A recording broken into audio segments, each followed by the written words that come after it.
रावण को रणतुंगा का पूजना तो समझ आता है, मगर राम को पूजने वाले अयोध्या से नहीं चेन्नई से आ रहे हैं भाई, ये बात। और इवन हर उस एक छोटे से छोटे या लंबे से लंबे शॉट में भी ब्लर किया है जहां जरा सी भी वो मूर्ति आ रही है। और यही नहीं, रहीम चचा सिंड्रोम ऐसी फिल्मों में कैसा होता है ये देखो।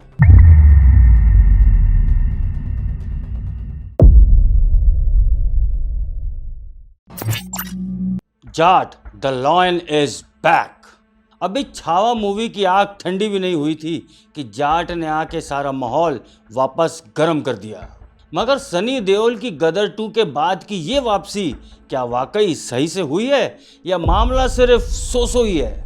करीब 100 करोड़ के बजट से बनी ये 2 घंटा 33 मिनट की फिल्म क्या वाकई अपनी लागत भी निकाल पाएगी? साउथ बेस्ड स्टोरी है, साउथ के राइटर डायरेक्टर हैं और मेन कास्ट नॉर्थ की है। क्या अब से यही कॉम्बिनेशन बीफ फूड में चलेगा क्या? इस बार क्रिटिक माफिया हो या नादान मूवी रिव्यूअर्स या अब नए नए पैदा हुए इंटेलेक्चुअल मूवी रिव्यूअर्स, क्यों सनी देओल की जाट मूवी को डाउनग्रेड कर रहे हैं? आखिर असली वजह क्या है? And above all, war of narratives में ये फिल्म कहां स्टैंड करती है? जाट मूवी से जुड़ी हर बात, हर थ्योरी, हर इशू पर बात and even ending plus story explain, सब कुछ है आज जाट मूवी के मूवी रिव्यू और एनालिसिस में। वीडियो हमेशा की तरह थोड़ा लंबा है मगर अत्यंत जरूरी है, इसलिए पूरा देखना। स्पॉयलर्स होंगे, इसलिए एंडिंग एक्सप्लेन का सेक्शन आप चाहो तो मूवी देखने के बाद देख लेना। Let's roll out.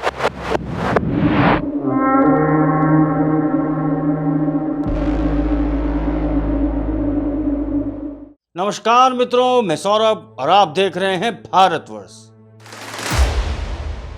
Jat movie शुरू होती है ईयर 2009 के श्रीलंका के जाफना के जंगलों से, जहां Sri Lankan army Jaffna tiger force JTF, जो असल में LTT का फिक्शनल नाम इस मूवी में है, उसके फाइनल डिफीट के बाद पहली बार इन इलाकों में घुसती है।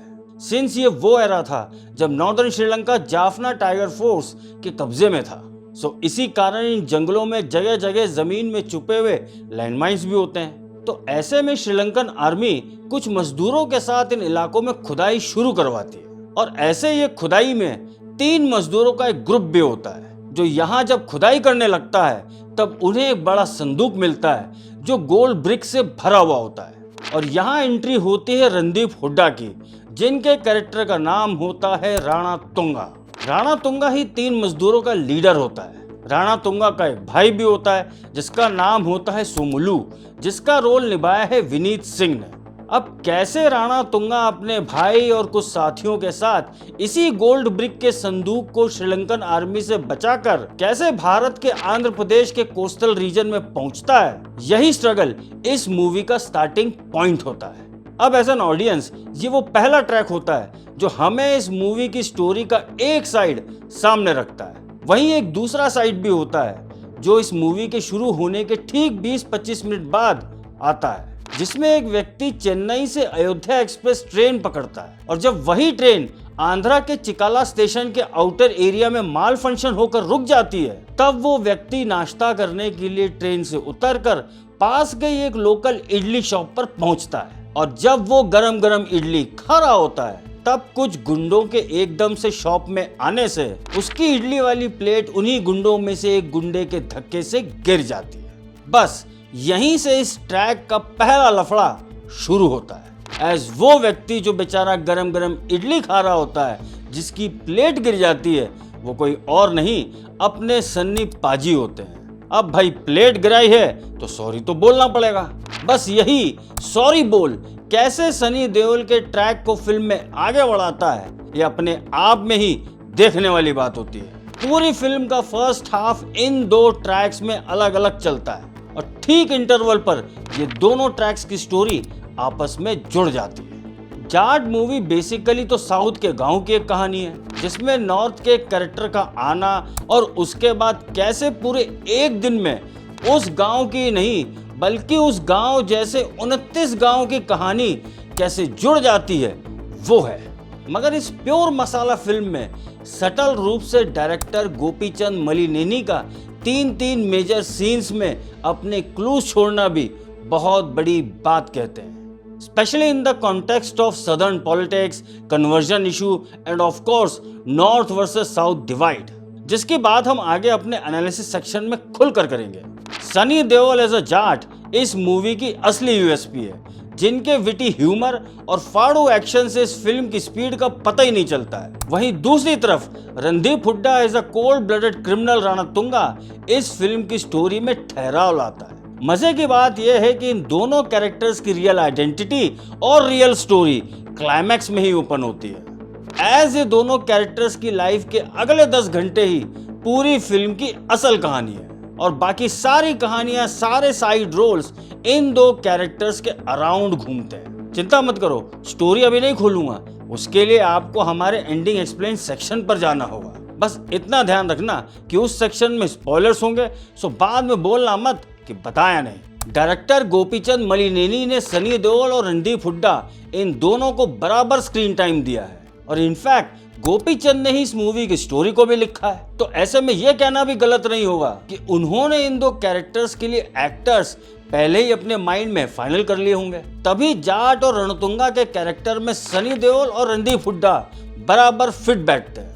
जाट फिल्म एक प्योर मसाला फिल्म है जिसमें एक्शन, इमोशन, दमदार डायलॉग्स और एंड तक layer by layer story unfold होती है। आप कहीं भी इस फिल्म में डिसंगेज फील नहीं करेंगे। सनी देओल अपने 68 इयर्स की एज में ऐसा एक्शन कर पा रहे हैं और इतना कन्विंसिंगली कर रहे हैं, उसे देखकर मैं सिर्फ यही कह सकता हूँ कि कुछ शर्म भाईजान को भी आ जानी चाहिए, खासकर सिकंदर के ब्लंडर के बाद। एक्टिंग वाइज सभी एक्टर्स का काम अपने अपने रोल्स में एकदम परफेक्ट है।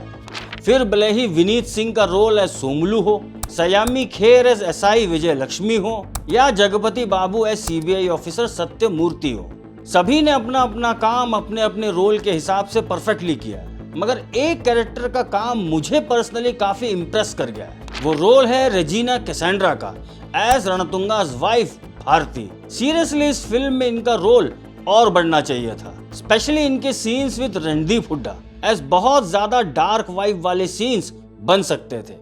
बट लगता है जैसे हमारे सेंसर बोर्ड की महिमा इस फिल्म पर मेहरबान रही है, तो अगर वो सीन्स भी इस फिल्म में होते तो पक्का ये लोग उन पर कैंचियां जरूर चलवा देते। जाट फिल्म का बाइलिंगुअल होना इस फिल्म को काफी रॉ बनाता है। बस एक शिकायत है इस फिल्म में, वो ये कि इस फिल्म में और भी मल्टीलिंगुअल डायलॉग्स होने चाहिए थे, जिससे ये फिल्म और निखर कर आती। ये फिल्म आपको कहीं ना कहीं उन फिल्मों की तरह लगेगी जिनका पिछले कुछ सालों से बीफ फूड में अकाल पड़ गया था, स्पेशली वो मसाला फिल्म्स जिनमें एजेंडा नहीं होता है, बस प्योर एंटरटेनमेंट होता है। आपको इस बात की टेंशन नहीं होती है कि मैं आया तो था एंटरटेन होने, मगर फोकट का ज्ञान लेकर जा रहा हूँ। ये फिल्म उस कैटेगरी में बैठती नहीं है। अब उन लोगों की गारंटी मैं नहीं ले सकता हूँ जिनका इंटेलेक्चुअलिज्म हमेशा की तरह केजीएफ, पुष्पा और अब जाट जैसी फिल्मों के समय ही जाग जाता है और आलिया भट्ट की जिगरा या रणवीर सिंह भवनानी की सिम्बा जैसी फिल्मों में सो जाता है। ये वो महापुरुष रिव्यूअर्स होते हैं जो या तो अपने रोस्टिंग को रिव्यू बताकर हर जगह पंगे लेते रहते हैं, और ये वो रिव्यूअर्स भी होते हैं जो अपने रिएक्शंस को ही अपना रिव्यू बताकर ऑडियंस का मामू बनाते हैं। ये दो कैटेगरी बड़ी जालिम है, पूरा मार्केट खराब करके रखा है। ऐसा फील होता है जैसे मैं नाराज फूफाओं और जीजाओं की बारात में आया हूँ। इस फिल्म में बैकग्राउंड म्यूजिक भी एक बड़ा रोल प्ले करता है, स्पेशली एक्शन सीक्वेंसेस के बीच में डायलॉग्स और फिर स्टोरी के ट्रांजिशन पीरियड्स में। ओवरऑल फिल्म का प्रेजेंटेशन काफी हद तक रॉ रखा गया है और शायद यही मेन वजह है कि सेंसर बोर्ड ने कई सीन्स को ब्लर आउट भी किया, मगर इसमें भी एक झोल है जो एटलीस्ट मेरी समझ में नहीं आया। जाट मूवी में जैसे बिना बात के गाने नहीं है, ठीक वैसे ही बिना बात के कई सीन्स भी नहीं है। ये एक पैटर्न बनता जा रहा है, specially from the directors of south, क्योंकि सिनेमाटोग्राफी कैसी है, वाइड शॉट, टाइट शॉट, फलाना शॉट, धमाका शॉट, ये सारी बातें आप दूसरे चैनल्स पर देख लेना। हम अब असल मुद्दे पर आते हैं, हमारे एनालिसिस पर। एक डायरेक्टर जो अपनी फिल्म का राइटर भी होता है, वो सिर्फ डायरेक्टर नहीं कहलाता है, वो फिल्म मेकर कहलाता है। आप सभी ने संदीप रेड्डी वांगा का ये इंटरव्यू विद कोमल नाटा जरूर देखा होगा। नहीं देखा है तो अभी देख लो। इसमें वांगा ने एनिमल फिल्म के एक सीन को सटल रूप से as a means of messaging के रूप में समझाया था कि कैसे एक फ्रेम में आधा क्राउन और रणबीर और दूसरी फ्रेम में बाकी का आधा क्राउन और उसका जीजा होते हैं। इस सीन में ऐसी फ्रेमिंग से वांगा इन दोनों के बीच के पावर स्ट्रगल को दिखाना चाह रहा था, specially in the context of Balbir Singh empire. Same ऐसे हिडन क्लूज कई डायरेक्टर्स अपनी फिल्मों में डालते हैं। लाइक स्त्री 2 मूवी में जब सरकटा सामने आ जाता है और जब श्रद्धा का कैरेक्टर सामने आकर उससे लड़ाई लड़ता है, तब बाकी मेल कैरेक्टर्स जिस दुकान के नीचे छुप जाते हैं वो चूड़ियों की ही दुकान होती है। सो ऐसे ही कुछ क्लूज, कुछ सटल मैसेजेस डायरेक्टर गोपीचंद मलिनेनी ने अपनी जाट फिल्म में भी छोड़े हैं। अब देखिए, सनी देओल का कैरेक्टर है तो नॉर्थ इंडियन कैरेक्टर, वो नॉर्थ से भी आ सकता था, मगर वो कैरेक्टर अयोध्या एक्सप्रेस चेन्नई से पकड़ता है। और इस पूरी सीन में जो गाना होता है, जो कि सनी देओल का एंट्री सॉन्ग है, उसमें आप तमिल, इंग्लिश के साथ साथ हिंदी फॉन्ट्स भी देख सकते हैं। और जय श्री राम के नारों से चेन्नई से ही शुरुआत होती है, स्पेशली जब रामलीला के प्राण प्रतिष्ठा के पोस्टर्स और रामलला का मिनी साइज की मूर्ति सीन में आते हैं। क्या जरूरत थी इस ट्रेन के पूरे सीक्वेंस की? मैं बताता हूँ। तमिलनाडु में अभी जिन महापुरुषों की सरकार है वो तो सनातन को इरेडिकेट या खत्म करने की बातें कर चुके हैं, और अभी लेटेस्ट में नॉर्थ वर्सेस साउथ की डिबेट शुरू करके वापस द्रविडियन पॉलिटिक्स को जिंदा करने में लगे हुए हैं। तो ऐसे पोलराइज माहौल में साउथ का ही एक राइटर डायरेक्टर अपनी फिल्म में एक नॉर्थ इंडियन कैरेक्टर की एंट्री ऐसे दिखाता है, तो वो ऐसे ही फालतू में तो नहीं हो सकता है। रावण को रणतुंगा का पूजना तो समझ आता है, मगर राम को पूजने वाले अयोध्या से नहीं चेन्नई से आ रहे हैं भाई, ये बात ऐसे ही नहीं आती है। दूसरा इंस्टेंस, जब आप इस सीन को देखोगे तब आपको समझ आएगा।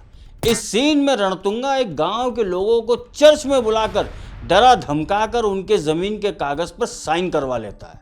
इस पूरे 5 मिनट के सीक्वेंस में आपको चर्च की सराउंडिंग ही दिखेगी। और अब ये सीन, ये उन गांव वालों का सीन है जो रणतुंगा की बात नहीं मानते हैं, डिस्पाइट कि वो इतनी धमकियां ऑलरेडी दे चुका है। और वही गांव माता की मूर्ति के सामने उसी गांव के लोग अपने अंगूठे अर्पण करके रणतुंगा के खिलाफ राष्ट्रपति को चिट्ठी लिखवाते हैं। भाई ये सब क्या है? मैं बताता हूँ। जहां एमन था वहां सरेंडर है, और जहां माता है वहां बलिदान है। और यही नहीं, रहीम चिचा सिंड्रोम ऐसी फिल्मों में कैसा होता है ये देखो। इन अंगूठे काटने वाले हिंदू गांव वालों में ये एक अकेला रहीम चिचा है जो माता को अपना अंगूठा इन्हीं हिंदुओं के साथ अर्पण करता है। अब आगे आप सब समझदार हो, ज्यादा नहीं बोलूंगा, बस इतना ही कहूंगा कि हिम्मत वहीं होती है जहां धर्म होता है, और जहां 2 बोरी चावल होती है वहां पहले भी सरेंडर होता रहा है और आगे भी सरेंडर ही होता है। आंध्र प्रदेश कन्वर्जन की चपेट में अभी से नहीं बल्कि काफी सालों से है। इवन बहुत से गांवों में कई लोग क्रिश्चियन बनकर भी कास्ट में वही हिंदू कास्ट लिखकर डबल मजे की फैसिलिटी ले रहे हैं। और जो धरती साधु संत सन्यासियों की थी, वहां कैसे पिछले कुछ सालों में मेरा यीशु का कार्यक्रम पनप रहा है वो सब आप सोशल मीडिया के माध्यम से देख ही रहे हो। अब तो पंजाब भी इस मेरा यीशु की चपेट में आ चुका है। और इसी सीन में मुझे ये बात सेंसर बोर्ड की समझ नहीं आई। सेंसर बोर्ड ने चर्च में रणदीप हुड्डा के पीछे जीसस क्राइस्ट की मूर्ति को तो ब्लर कर दिया, और इवन हर उस एक छोटे से छोटे या लंबे से लंबे शॉट में भी ब्लर किया है जहां जरा सी भी वो मूर्ति आ रही है।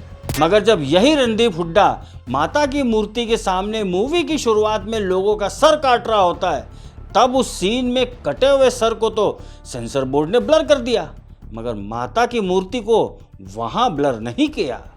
क्यों भाई? क्या 2 किलो चावल तुम्हारे यहाँ भी आता है क्या? गजब की हिपोक्रेसी है भाई।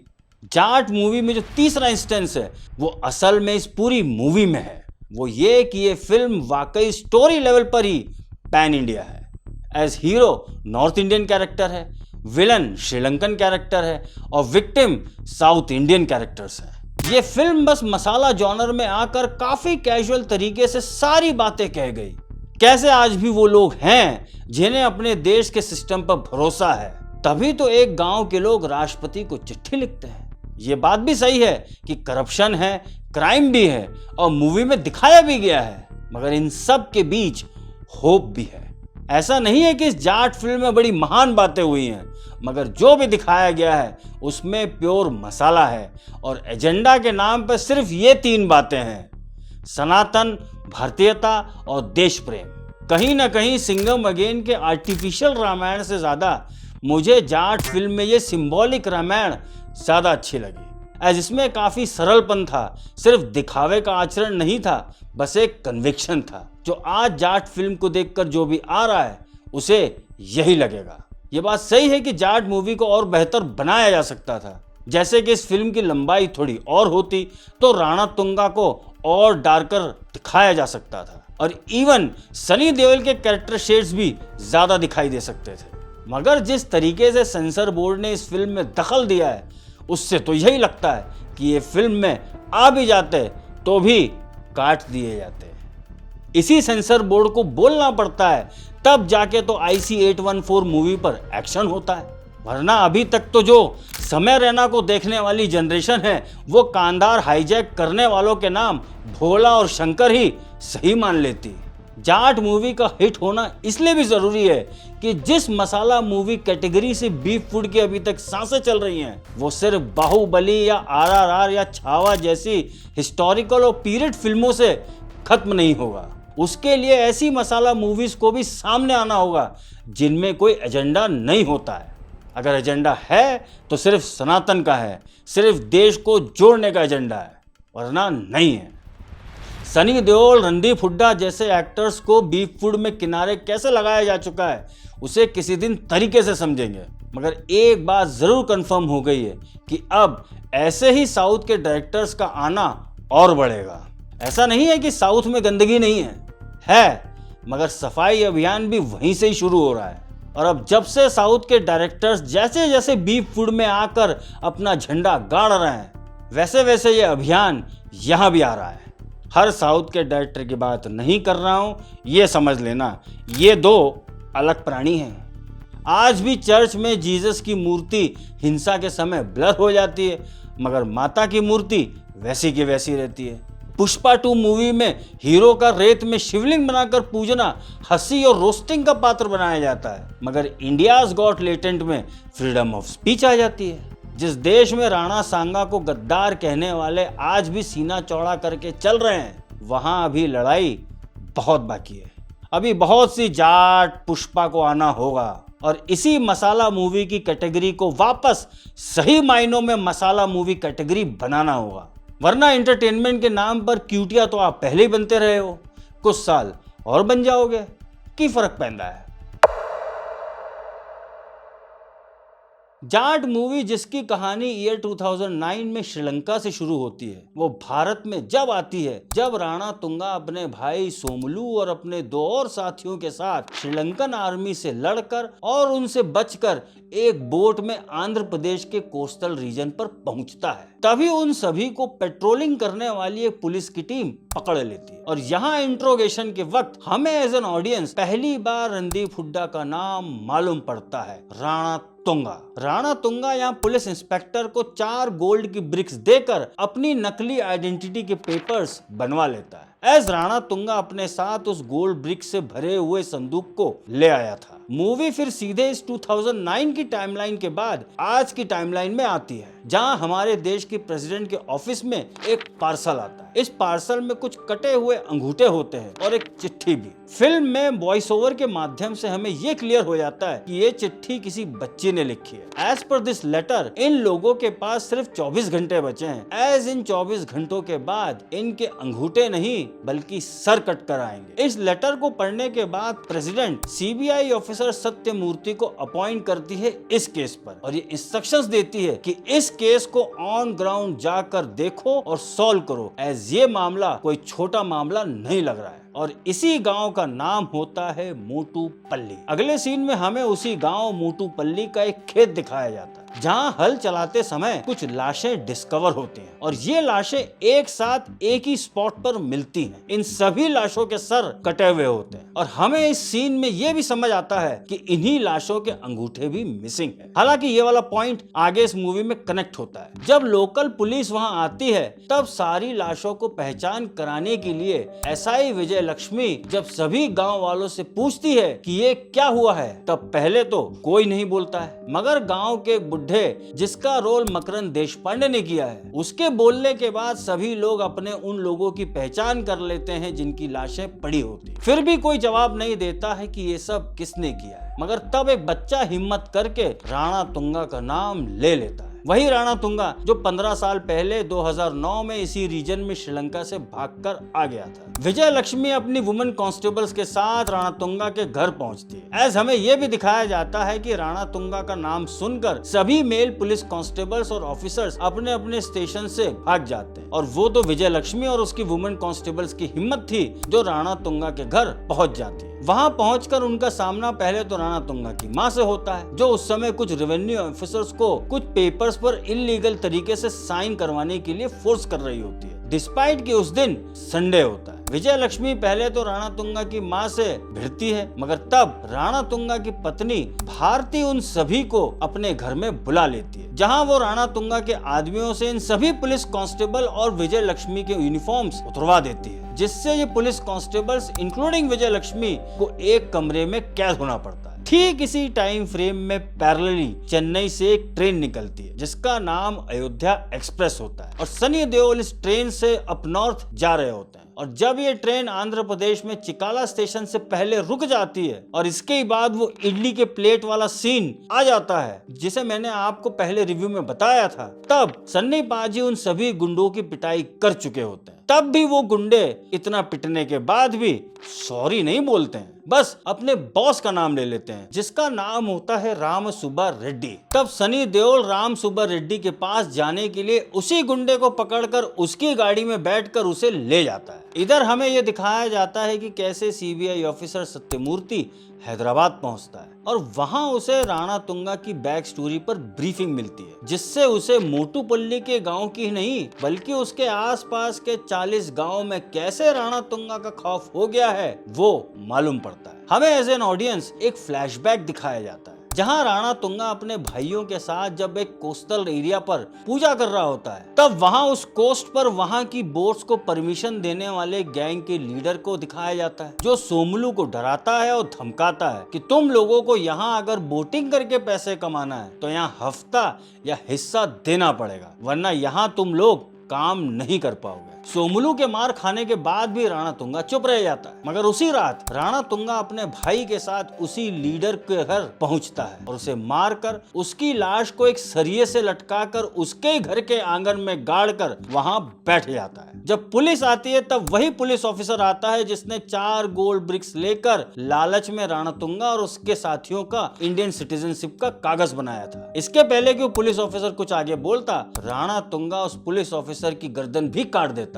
और उसे अपनी गोद में रखकर उस पूरे गांव में घूमता है। और इन 2 मर्डर्स के बाद राणा तुंगा का खौफ सिर्फ उसी गांव में नहीं होता है बल्कि उसके आसपास के 40 और गांव में भी फैल जाता है। राणा तुंगा अगले 15 सालों में वहां के कई लड़कों को अपनी गैंग में शामिल कर लेता है और अपनी एक प्राइवेट आर्मी उस पूरे 40 गांव में तैयार कर लेता है। ये सब जानकर सत्यमूर्ति के साथ साथ हमें as an audience Rana Tunga का इस फिल्म में एक ग्रोथ का पूरा टाइमलाइन कितना हो गया है वो मालूम पड़ता है। इधर सन्नी पाजी राम सुब्बा रेड्डी के घर पहुंचकर सॉरी बोलने को कहते हैं, उसके आदमी ने इडली गिराई थी। तब यहाँ पहले तो राम सुब्बा रेड्डी मानता नहीं है, मगर जब सन्नी पाजी से पिटाई हो जाती है तब वो अपने बॉस सोमलू का नाम लेता है और पैरेलली सोमलू उस समय उन्हीं रेवेन्यू ऑफिसर्स के साथ उनके ऑफिस में होता है जिन्हें राणा तुंगा की मां डरा रही होती है, जहां वो कई लैंड पेपर्स पर उनसे जबरदस्ती सील डलवा रहा होता है। तभी सनी देओल की एंट्री,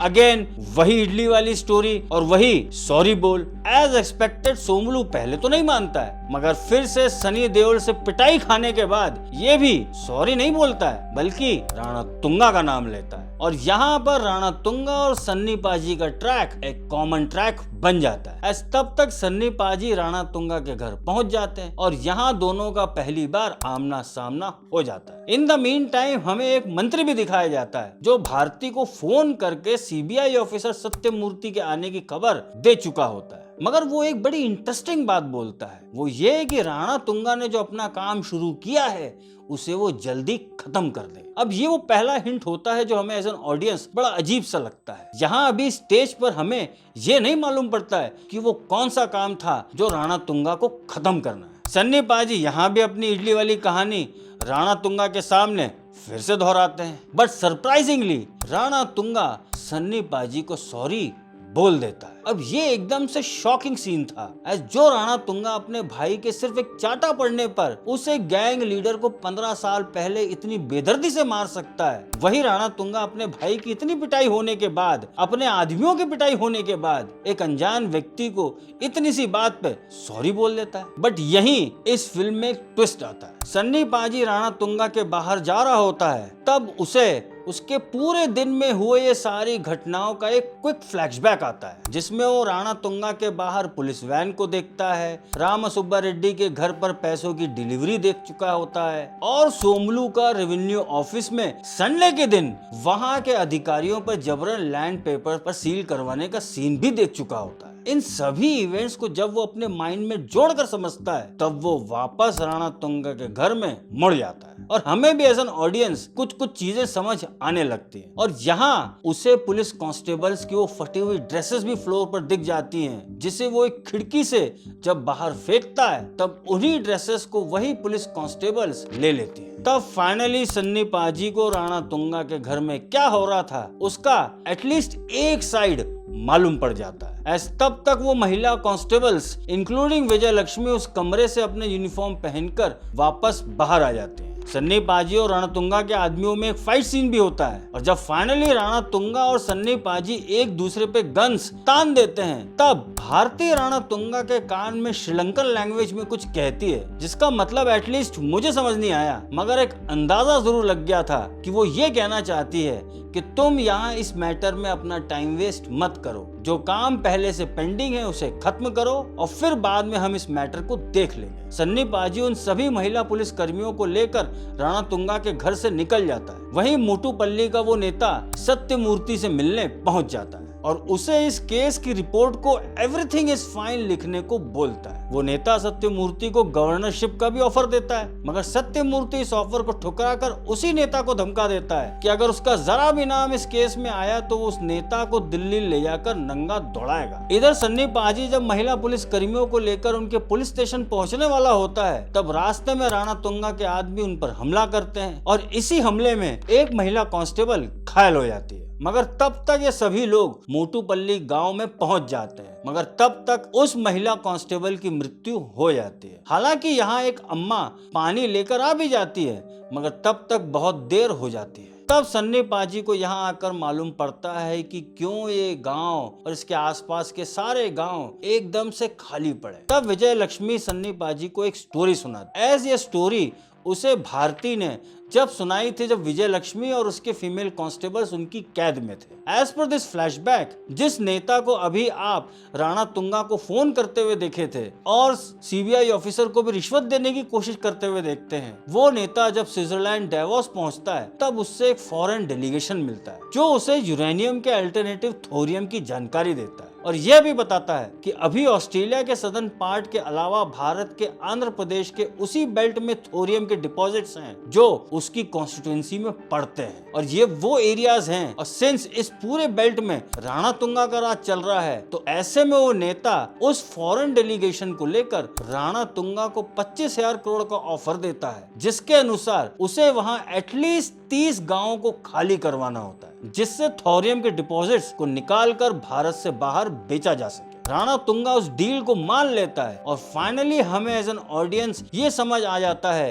कि ये कौन सा मामला था, ये कौन सा काम था जिसके कारण राणा तुंगा के आदमी पूरे एरिया में हथियारों के साथ घूम रहे थे, क्यों राम सुब्बा रेड्डी के घर नोटों की डिलीवरी हो रही थी और क्यों सोमलू लैंड पेपर्स पर सरकारी सील संडे के ही दिन डलवा रहा था और क्यों राणा तुंगा ने सन्नी पाजी को इतना सब करने के बाद उस पॉइंट पर छोड़ दिया था। सनी देओल को तब तक अम्मा की स्टोरी भी मालूम पड़ती है।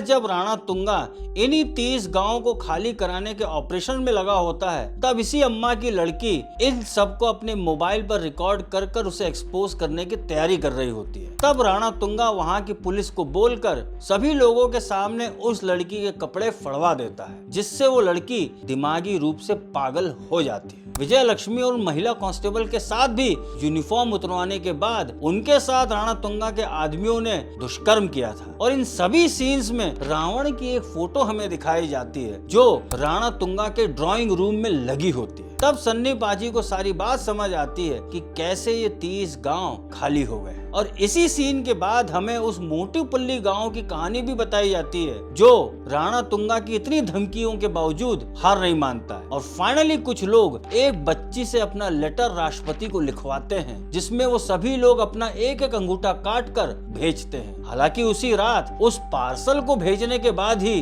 राणा तुंगा और उसके लोग उन सभी 10 लोगों के सर काट देते हैं और ये वही 10 लोगों की लाशें होती हैं जो हमें मूवी के स्टार्टिंग में मोटूपल्ली गांव के खेत में मिलती हैं। तो ऐसे में इस पूरी फिल्म की सारी कहानियां अब समझ आ रही थी। इधर सत्यमूर्ति को वो पहला डॉक्यूमेंट मिलता है जिसमें राणा तुंगा को फर्जी तरीके से इंडियन सिटीजनशिप दी जाती है। इसमें राणा तुंगा की उस समय की एक फोटो होती है जिसे जब जांच एजेंसियां स्कैन करती है तब उस डॉक्यूमेंट में राणा तुंगा की फोटो जाफना टाइगर फोर्स के एक्स कमांडो से मैच होती है। तब हमें as an audience Rana Tunga का असली नाम मालूम पड़ता है। राणा तुंगा का असली नाम होता है मुथुवेल करी कालन और शायद इसलिए भी ये राणा तुंगा का character through out the movie इतना रूथलेस था। ऐसे में सत्यमूर्ति को समझ आ चुका था कि अब ये मामला लोकल पुलिस से संभलेगा नहीं, इसीलिए वो दिल्ली में आर्मी हेडक्वार्टर्स को कॉल करता है जहां उसकी बात सीधे वहां के कमांडेंट से होती है और तब तक पैरेलली यहाँ सन्नी पाजी उन महिला पुलिस कांस्टेबल्स और विजय लक्ष्मी को लेकर उनके पुलिस स्टेशन पहुंचता है और यहाँ थोड़ी बहुत बहस वहस होने के बाद सन्नी पाजी को वो पुलिस वाले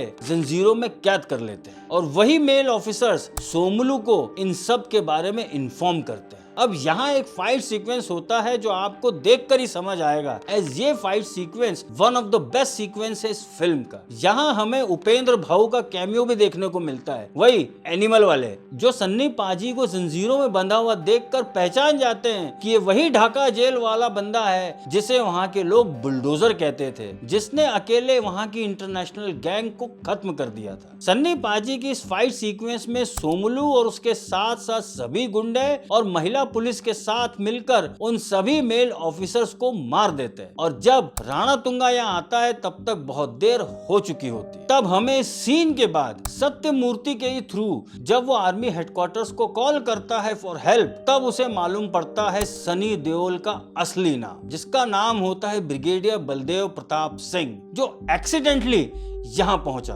क्लाइमैक्स में हमें वही फॉरेन डेलीगेशंस नेता के साथ राणा तुंगा का वेट करते हुए दिखाए जाते हैं एज इन सभी 29 गांव के सिग्नेचर्स तो आ गए थे, बस मोटूपल्ली गांव के सिग्नेचर्स नहीं आए थे। और तब सन्नी पाजी उर्फ जाट उर्फ ब्रिगेडियर बलदेव प्रताप सिंह यहाँ पहुंच जाते हैं और एक एपिक क्लैश होता है राणा तुंगा और बलदेव के बीच, जिसमें राणा तुंगा की मौत होती है। उधर तब तक भारती अपने आप को गोली मार लेती।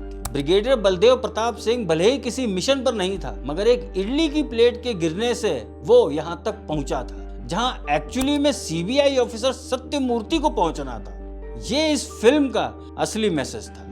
सनी देओल आफ्टर गदर 2 कैसे अपने करियर को रीडिफाइन करेंगे, काफी कुछ इस फिल्म के परफॉर्मेंस और ऑडियंस के रिस्पांस पर डिपेंड करता है। सिंस जाट फिल्म की कहानी में साउथ का तड़का है, तो ऐसे में जाट की बॉक्स ऑफिस कलेक्शन पर वर्ड ऑफ माउथ का असर ज्यादा होगा और शायद इसलिए भी इस फिल्म की स्पॉट बुकिंग ज्यादा हो रही है। अभी फिलहाल ये कहना जल्दी होगा कि ये फिल्म अपनी लागत निकाल पाएगी या नहीं, मगर इन 3 दिन के ट्रेंड से ये जरूर क्लियर हो रहा है कि इस फिल्म ने एक डिसेंट स्टार्ट जरूर लिया है। बाकी सब कुछ फर्स्ट वीक के कलेक्शन पर डिपेंड करेगा, as next week Kesari chapter 2 भी रिलीज हो रही है। देखा जाए तो कहानी बेसिक थी, मगर इसका ट्रीटमेंट और इसका प्रेजेंटेशन इस मूवी को खास बनाता है। ऐसी सिंपल स्टोरी में भी डायरेक्टर गोपीचंद मलिनेनी ने कैसे 3 मैसेजेस छोड़ दिए, जो शायद अगर बीफ फूड में होते तो पक्का सनातन की जगह सेकुलरिज्म, भारतीयता की जगह नॉर्थ वर्सेस साउथ और देश प्रेम की जगह ह्यूमैनिज्म का लेक्चरर होता, with the toppings of RCS, Rahim चिचा सिंड्रोम। जाट जैसी फिल्मों को ऑडियंस का सपोर्ट मिलना ही चाहिए, एज ऐसी फिल्में ही और भी कई ऐसे डायरेक्टर्स का कॉन्फिडेंस बढ़ाएंगी जो बिना एजेंडा के फिल्म बनाना तो चाहते हैं, बस हिम्मत नहीं कर पा रहे हैं। और अब चलते चलते जाट मूवी हिट होगी या फ्लॉप होगी ये एक वीक में क्लियर हो जाएगा, मगर ये मूवी एक लेगेसी छोड़कर जरूर जाएगी। जब शुरुआत में ऐसे सवाल पूछे जा रहे थे कि क्या ये कोई क्षेत्रवादी मूवी है, तब आप समझ सकते हो कि किन लोगों को तकलीफ हो रही थी। ये फिल्म बस एक शुरुआत है बीफ फूड के उस मसाला कैटेगरी के अंत। और आप भी बीफ फूड नहीं हिंदी फिल्म इंडस्ट्री को सपोर्ट करते हैं तो इस वीडियो को लाइक, कमेंट, शेयर और चैनल को सब्सक्राइब अवश्य करें, क्योंकि इस नए भारत के भाग्य विधाता हम हैं। धन्यवाद।